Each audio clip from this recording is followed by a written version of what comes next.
Today, by myself, I am here to talk about structure is freedom and to have a conversation with Carl Jung through AI about this. So normally I meet here every week with Kathleen Wiley, a Jungian psychoanalyst, and I am Deborah Henson-Conant.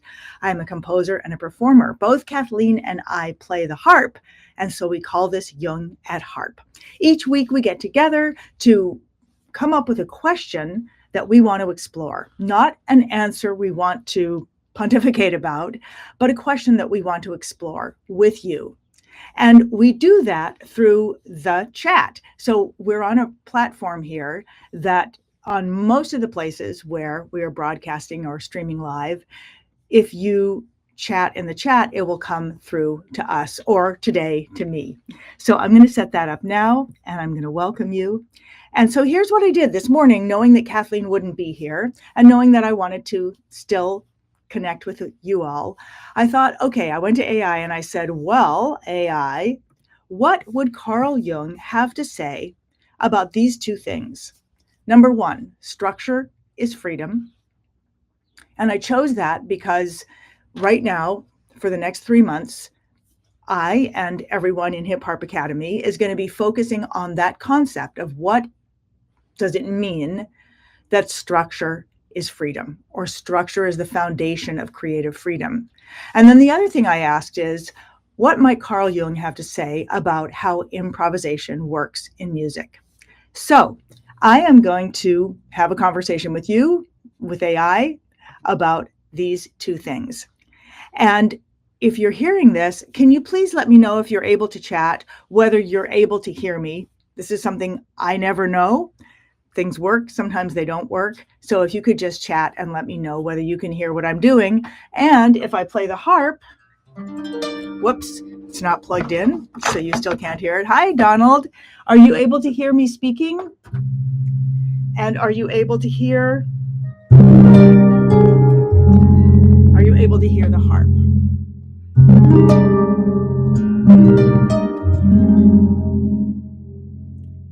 So let me know if you can. I can hear you loud and clear. Okay, that's great. All right, great. So when I asked AI this morning, what would Carl Jung have to say about these two things? I'm just going to read what I got from the AI nebula. And here's the first thing. What AI said is about structure is freedom. Jung would likely find this paradox deeply meaningful, as he was drawn to such tensions of opposites. At least that's how I think many people see structure and freedom. They think of it as two opposing concepts.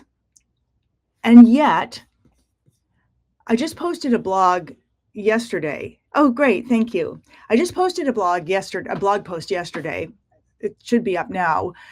That is about one of the members of Hip Harp Academy who came into the academy with the intention of learning about music and exploring her musicianship and her musicality and music itself and improvisation, and had never ever intended to tell stories with music.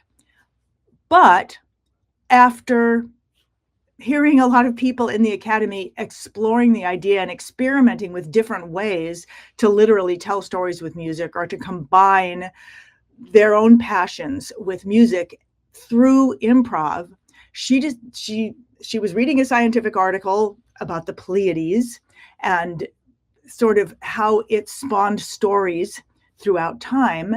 And suddenly there was this story that she wanted to tell, and she wanted to tell it with music.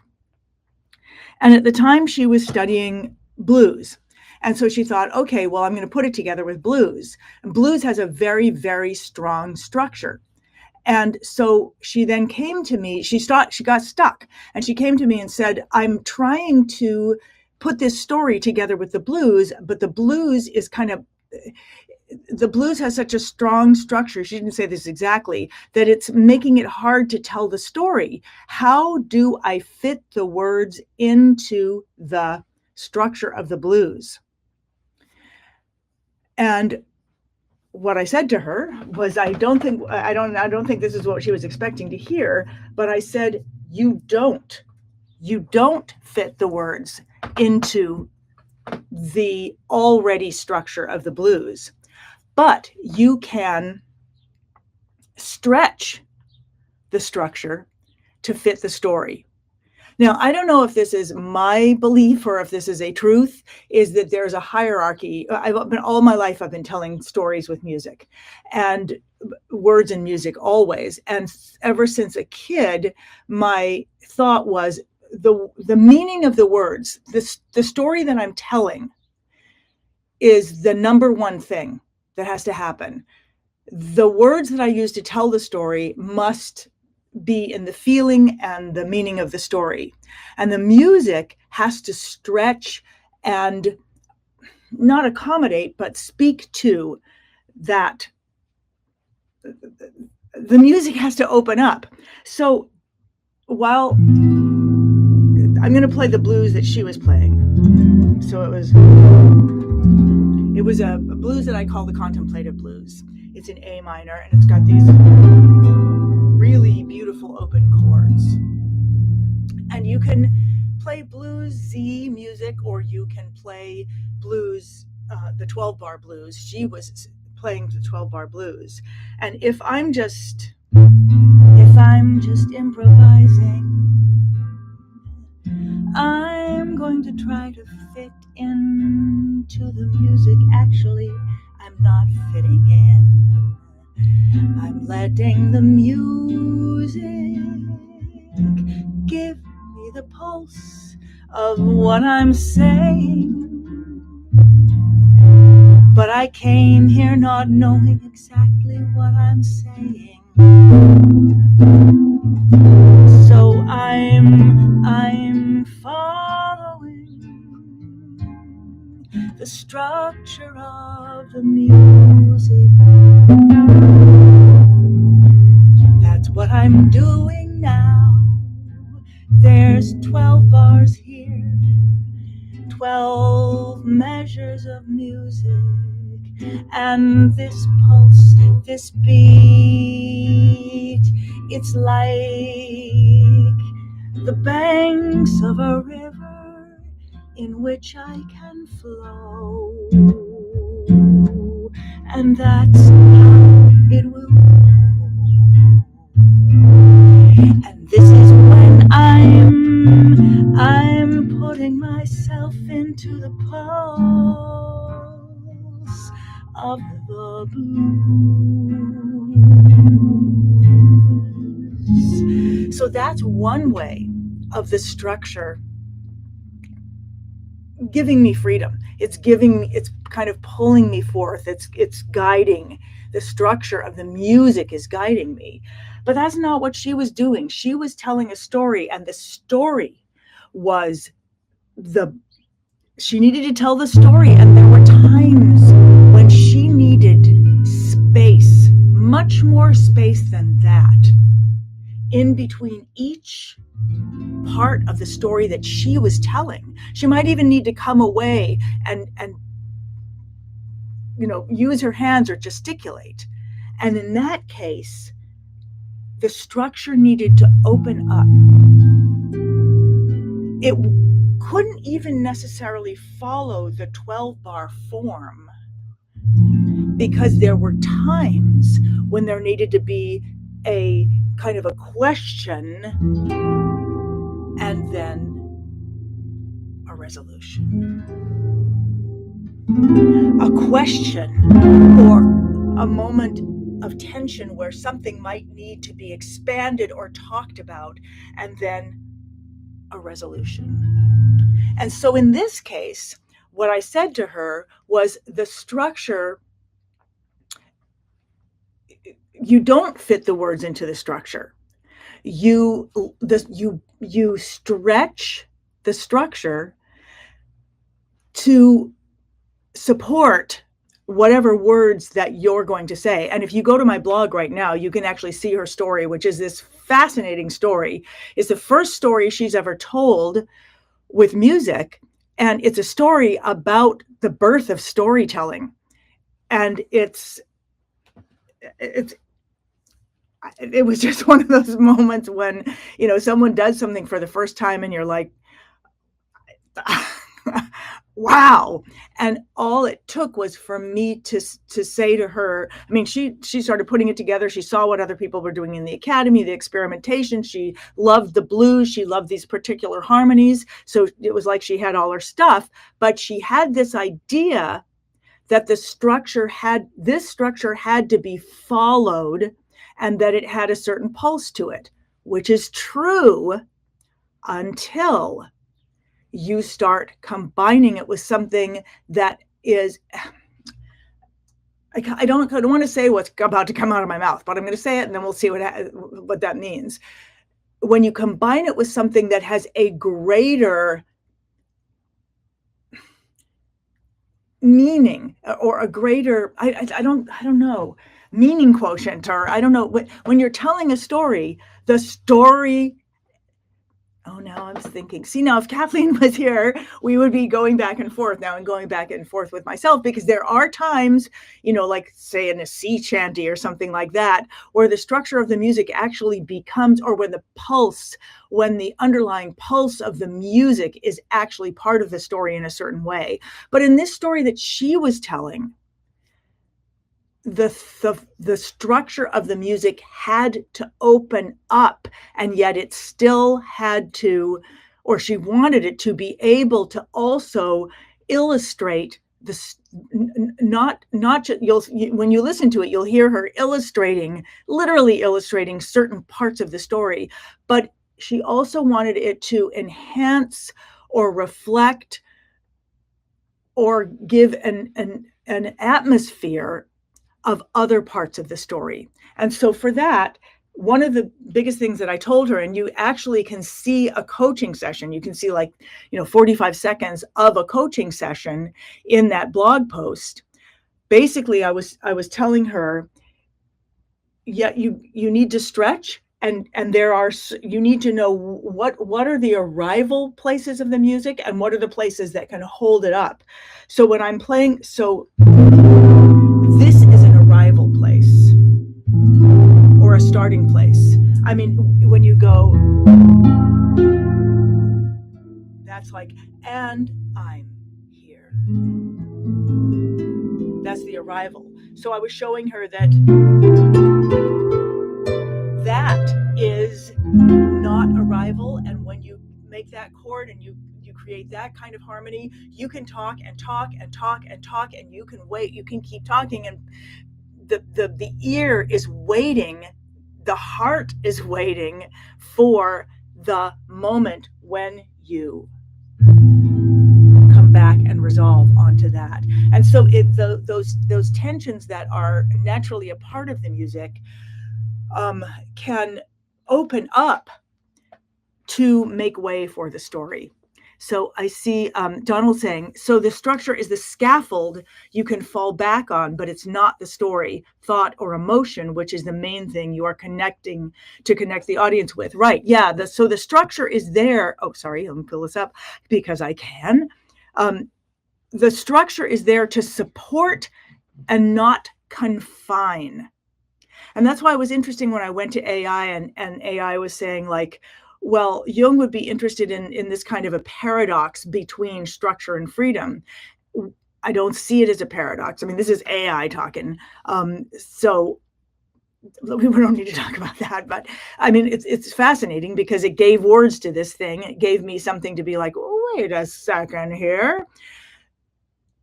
That was what I learned when we were writing the blog post last night, and I was trying to explain it, that certainly musical structure, but then I started thinking about every structure, the structure of an essay, the structure of a home, the structure, any structure is there to support, but not confine, unless it's the structure of a prison. But that's a different thing. That's a prison is an intentional way to, or a cage is its intention is to confine, but it is not the intention of structure to confine at all. Structures are created. An airplane has a structure, a bird has a structure, a story has a structure.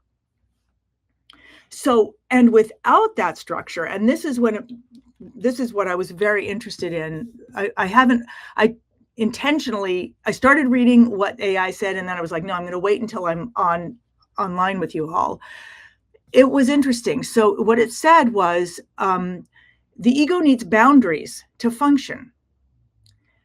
Without structure. Now, right now, AI is being like what AI thinks Jung would have had to say about this. The ego needs boundaries to function. Without structure, psychological, moral, or social frameworks, the structure of psychological, moral, or social frameworks, consciousness becomes overwhelmed by the chaos of the unconscious. Structure provides the container within which the self can actually manifest. It's how a riverbank doesn't restrict water, but gives it the power to flow with purpose. And this was really interesting to me. So Donald's saying, don't let the structure become your jail. Right. And that's what originally, that's what she was doing. She thought that, as we all do, that, and then I'm often struggling with this and don't even know I'm struggling with it, that I'm making the structure, I'm looking at the structure and saying, those particular things mean that that's how it has to go. Kind of like you, well, that's just kind of true. Like, kind of like you have studs on your wall every 16 inches or whatever. So that's where you have to hang a heavy painting. Well, yeah, kind of do, but you don't really. We don't need to talk about buildings, do we? Anyway, let's come back to music. I'm sure we could talk about buildings as well, and it would be really interesting. But while I was reading what I just read, I was like, oh, wow, this is so interesting, because one of the things I'm instituting in Hip Harp Academy this quarter is what I call Activation Week, but it's really Activation and Planning Week. So the whole quarter is called Structure is Freedom. It has that doesn't mean you gotta learn about structures or whatever. You learn whatever, you come to learn whatever you are going to learn, but we're looking at music and life from that angle. Structure is freedom. And so this first week, I have created a structure for planning, because I noticed that even though there are many planning materials and resources in the academy, like there's a practice tracker and there's a weekly overview where you can keep notes of what you've learned, and you can keep, it's got, one page where it's got a place for the questions you want to make sure to ask when we're live. And so there's a practice tracker that takes you for months if you want. There's the daily overview, the weekly overview sheet. Then there is a quarterly sort of the outcome that you want by the end of the quarter and how you're going to get there. There's also a structure that helps you vision what you are going to create that quarter. So there's all these structures that are helping you, that are creating they would create the banks of the river in which you can flow. But what I didn't have until now was a structure in which all these structures fit, so that they are super easy to find. They're all together in one place, and I go through each one of them. And I realized that that was missing, because people had to go looking for the structure. And this happened to me the other night. I wanted to send out a piece of music to what we call first readers, people. So I'm composing music to publish, and we need first readers, the first people who are going to read it. And did I write what I meant to? And I was like, okay, I need to send them to the music. They need to see the front matter of it. They need to have a way to respond. They need to know how to reach me. And we have a system, but it was all over the place. And the music wasn't together in one thing. It was like in two different compartments. And so I went to do this thing that really should take 5 minutes. And 2 hours later, I still was just trying to find the components. So let me say that again. I went to do something that should take 5 minutes and would connect me with the people and give them what I wanted to give them so they could give back to me what I wanted, which was their comments on the music. But instead, because all the components were all over the place, 2 hours later, I was still trying to find the components. Now, I'm just curious, does this resonate for anybody? Have you had that experience when you go to do something and the components aren't there? I think we experience that in our playing in life. I want to play something. My hand doesn't have it. And this is one of the reasons that I just gave this 5-day improv challenge. And because I wanted to show how it's possible to improvise with a very, very tiny form. And when I was creating it, I was like, yeah, but how are people going to remember it? I mean, this thing is officially called, this structure. People were improvising on this chord progression. I'm going to play it as a bossa nova, but it's just.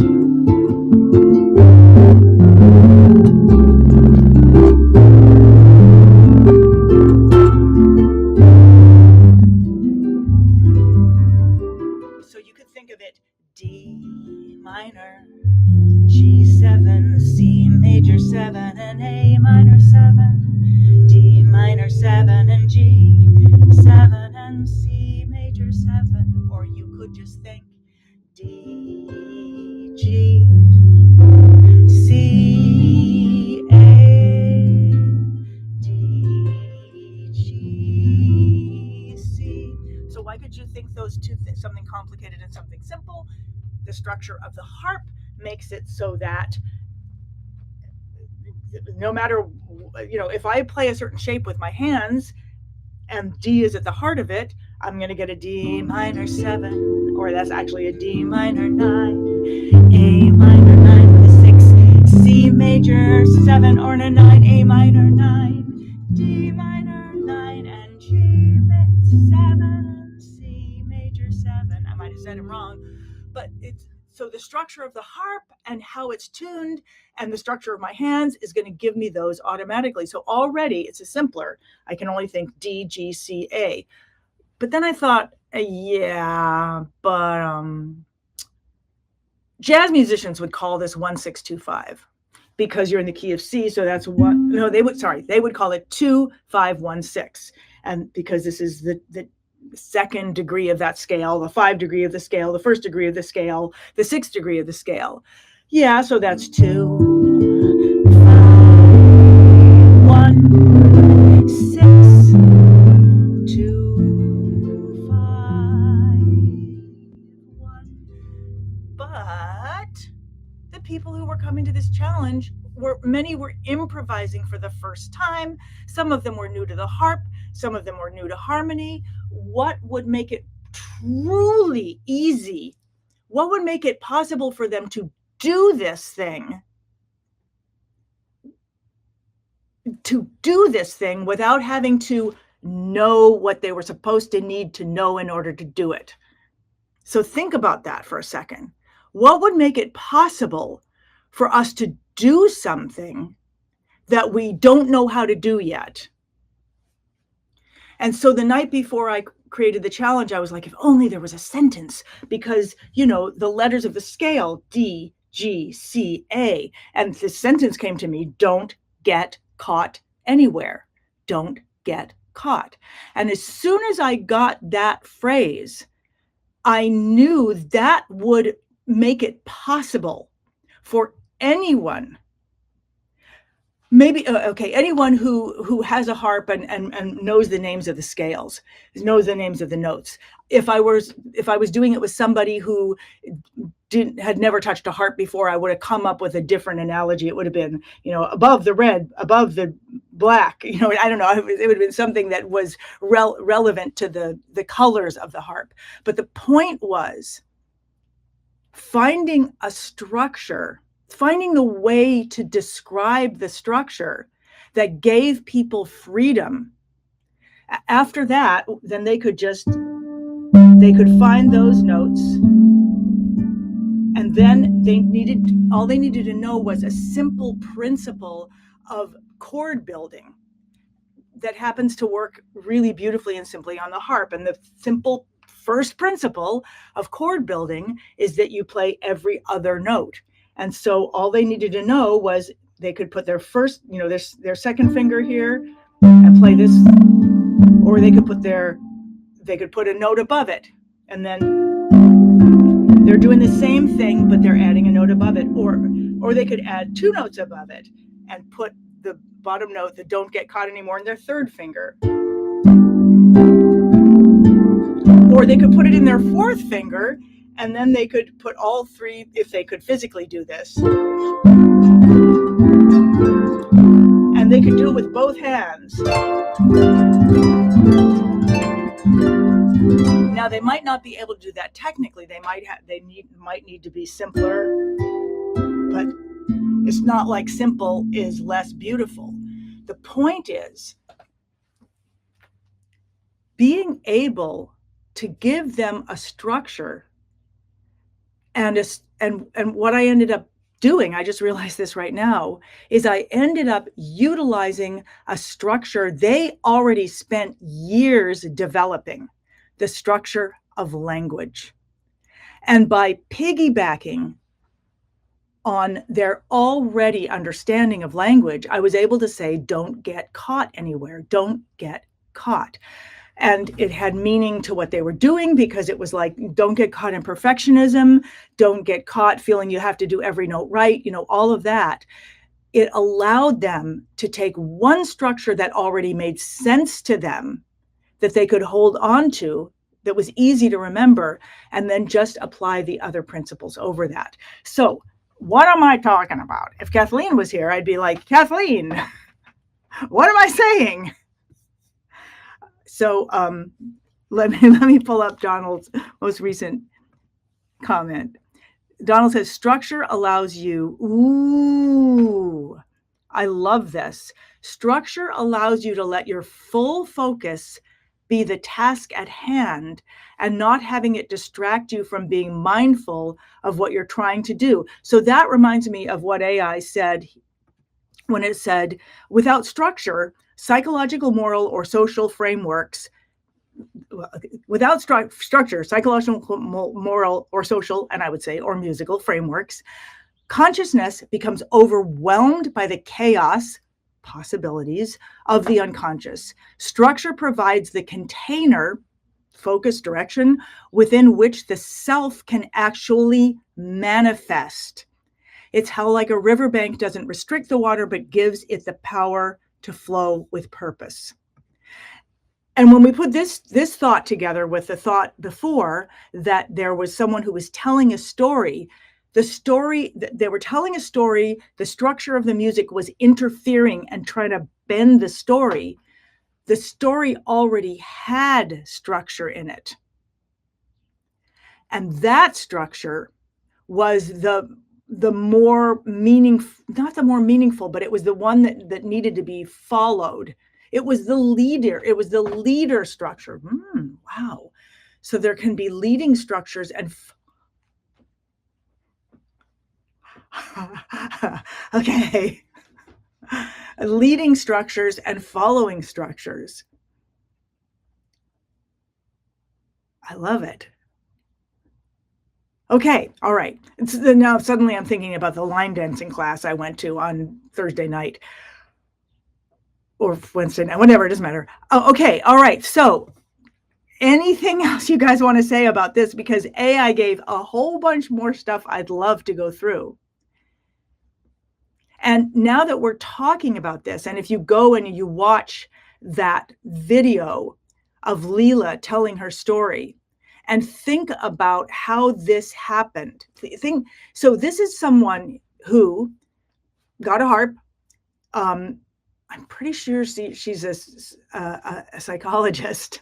Anyway, so this part I don't know. She starts playing the harp. She learns a structure that she loves, which is the blues. Never occurs to her that she's going to be a storyteller. She just thinks I want to play music. Whatever story I'm telling, I want the music to tell it. Then one day, she's reading in a scientific journal, and there's a story about the Pleiades, which is either, I haven't read that article, so I don't know whether what she took out of it was something her brain put together or it was in the article. But there's a compelling story to her about storytelling itself. And suddenly, for the first time, she's being called to tell a story with music. Two structures, the story structure that's pulling her, and the music structure that she's been given. They don't, the music structure is not, it is supporting the story to a certain point, but then it constrains it. So what has to happen? And at first she thinks that the words need to fit into the structure of the music. And why do you think she thinks that? I mean, why am I asking? I mean, hello, Deborah, why do you think she thinks that? I'll tell you why she thinks that. I mean, I think she thinks that because we hear words fitting to music all the time. We hear people mangling words to fit with the music all the time. And we hear, the music and the words, enhancing each other all the time. So of course it occurs to her that the words need to fit into the music until she brings it into an environment in which she can actually ask this question. And she brings it to a coach who has actually worked with this question. Like, this is something I've worked with my whole life, and came to a certain point and actually was like, I will never, ever. Like, I just remember a time of my life where I will never make the words fit into the music. By gum, the music will always, just so that I had one thing to follow, one structure to follow, which was, what is the meaning of what I have to say? What is the strongest way to say this? Okay, now the music must support that. And so she comes with a constraint. I can't do this because this is in the way, and yet they're supposed to go together. I want them to go together. What do I do? And then the coach is able to give her just one concept. This can stretch. This doesn't have to fit in. This can stretch. My brain is like going like, yes. What if that dress in my closet that I've never been able to fit into, what if it could just stretch just a little bit so that I could fit into it and I could wear it and I could dance in it? And this is the structure of music. It is infinitely stretchable. And in her case, it was the harmonic relationships that really helped it to stretch. Okay. Oh, Donald is saying, I was wondering where we could find her video. Yeah, just go to I hope it's there. If somebody can go check it now, if you go to hipharp.com/blog, it should be the first story that's there. And there's two really interesting stories that are up right now, just recently. One is about Leela, and the other is about the first concert that someone did, the first house concert they ever did. So these are, and as we were writing this story last night, and as we're just about to post yet another story tomorrow or the next day, and I realized they're all about people doing something for the first time. Things that they've seen other people do, but they're doing it for the first time. And these are all stories that are coming out of Hip Harp Academy. And I hadn't thought about that when we were posting them. And then when I was reading it last night, I was like, oh, that's interesting. Really interesting. These two things, how these fit together. Yeah, the story, when we heard the story, it's one of those meta stories where it starts off saying what it's about, and then in the end you realize, oh my God, I just experienced that. It's really fun. Victoria said, structure is a good start, but it can be rigid for some people. I love this one phrase, it can be rigid for some people. So that makes me think, why is it rigid for some people? And I'm that people sometimes, and sometimes I'm not that people.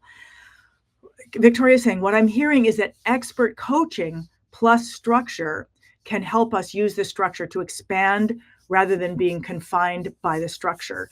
Yes, and it's interesting that you said the word expert. It makes me want to look the word up, because I realize that I have an expertise in that. Why? Not because I went to school for that or anything, but just because I have grappled with that exact problem throughout my life, found solutions, gone to other experts, then been able to observe it, and then been able to distinguish it. For example, just realized this. Oh my God! Now I'm realizing that I've seen this ever since I was a kid. Opera singers are doing this all the time. They're going along like, well, it's not going to sound like that. Like, what would it sound like? I don't know what it sounds.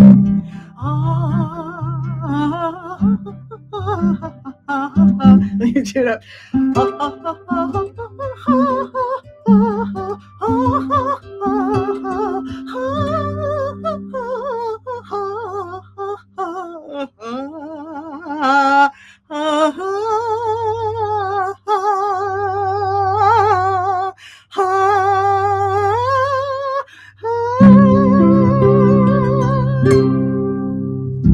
So you just realize I grew up with that. That was a stretching of the structure. It was boom, choo, choo, choo, boom, choo, choo, choo, boom, choo, choo, choo. And then sitting on the dominant, which I'm not going to go into what the dominant is, although I'd love to do a Jung at Harp about the dominant someday. And then you saw me just take that thing and just go like that, and then come back. And that's basically what I was telling her, but applied in a new way to an adjacent style. So it was being applied to the style of open blues,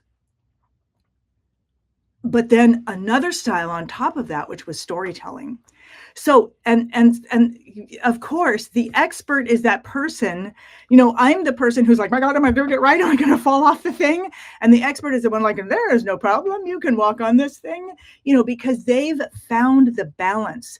They know that there's not alligators over there or whatever. Anyway, okay, now blah, blah. Okay, great. And Donald's saying he's found the blog post already. Great, beautiful. So yeah, Victoria, an expert coaching plus structure.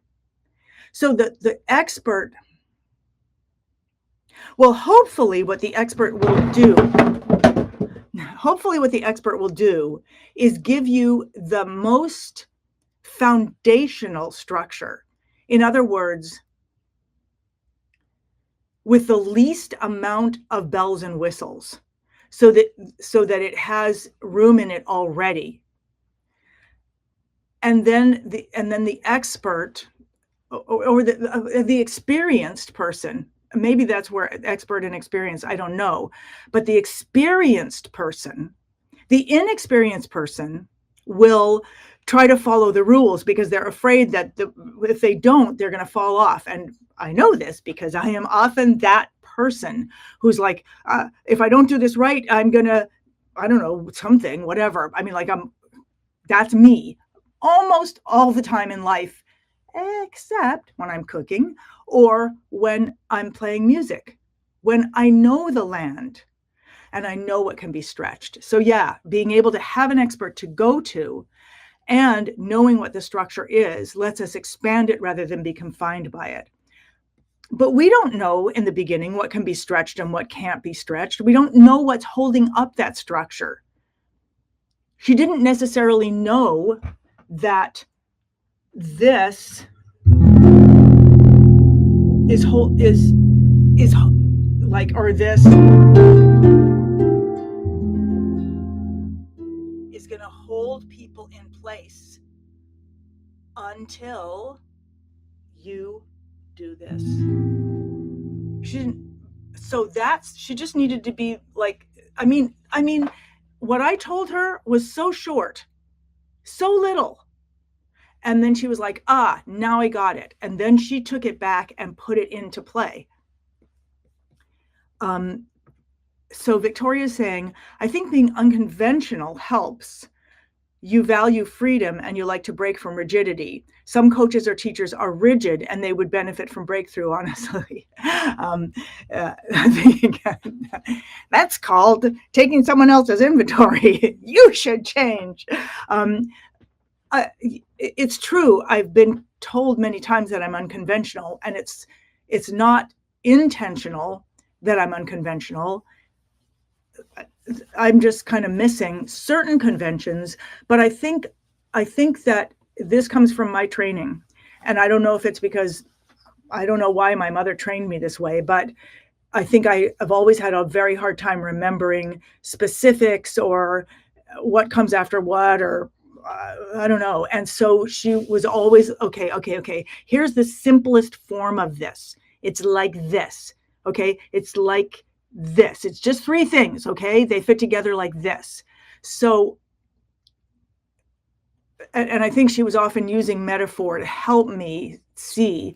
And so I think I end up coming across as unconventional often because I'm looking at a more foundational level. Like, for example, the real breakthrough in the DHC harp came when I said to Jacques Francois, but it's just like a bicycle frame.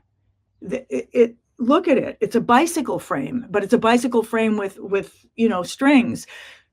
Can't you go to the bike builders because they've already figured this out?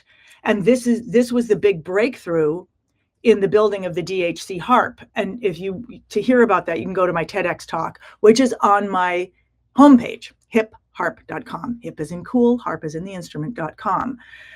But Victoria, I think what comes across as unconventionality for me is probably fundamental abilities, seeing where this is in my brain exactly like a bike frame.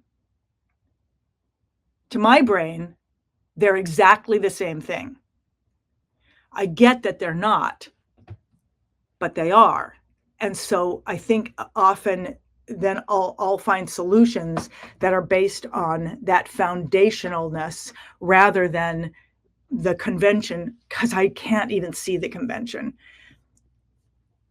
And for me, sometimes I really need desperately the structure, and I need the teacher to show me the structure and not the unconventionality. It's interesting how they work together. Donald is saying, it's like when you go somewhere new, you follow the map or navigation to get from A to B. But when you live somewhere, you decide your route as you go because you're not afraid of getting lost. Right. Yeah. And it's so interesting because I can't really do that well. And so I will build my own map of my own things to help me do that. And it's interesting that you should say that, because one of the things my older the therapist I had years ago said to me with great sadness, he said, Deborah, everything doesn't need to be creative. And I didn't know how to not have it be creative. And so he went about having me do exercises. He said, go into a grocery store and start noticing what the conventions are. Like, conventionally, a grocery store will have it will typically have all the frozen food together. It will typically have the cashier near the front door. And start looking for these things, start looking for these conventions, because they can help you. And I think he was helping me in the opposite side of how I was helping Leela. he was helping me to see a world that just seems like, well, this is just a bunch of random stuff. And if you don't label it, you're never going to know where it is or how to find it again. And he was helping me see, no, there is some convention here. And that will help a person like me to actually be able to navigate the world. This is so interesting. Yeah, so structure is freedom. Oh, it's 10 o'clock.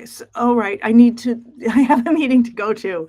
All right, so I want to read the rest of these. Victoria says you break the code on how,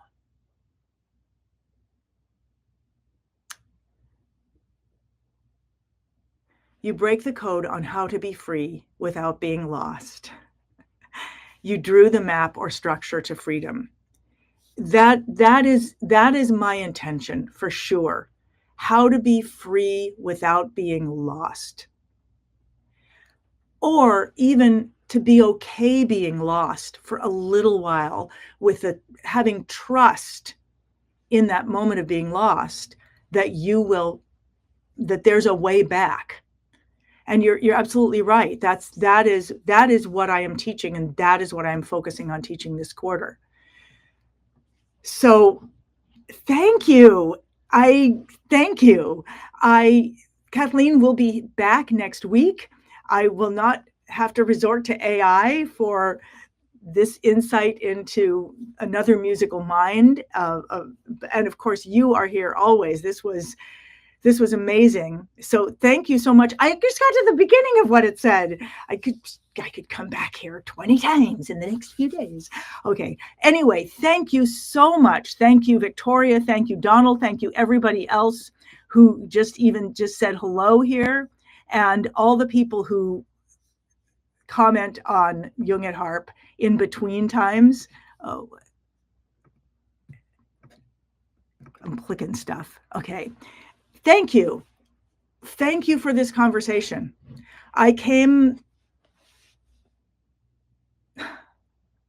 Sorry, the word that's coming to my mouth is, I once was lost and now I'm found. Blind and now I see. I certainly feel like I am more found than I was at the beginning of this conversation, and I can see more into my own blindness and appreciate it. Thank you so much. And I look forward to seeing you all again next week with Kathleen. Visit jungatharp.com for show notes, contact links, and to follow the ongoing conversation. That's Jung, as in Carl Jung, the famous psychoanalyst, and harp, as in the many-stringed instrument.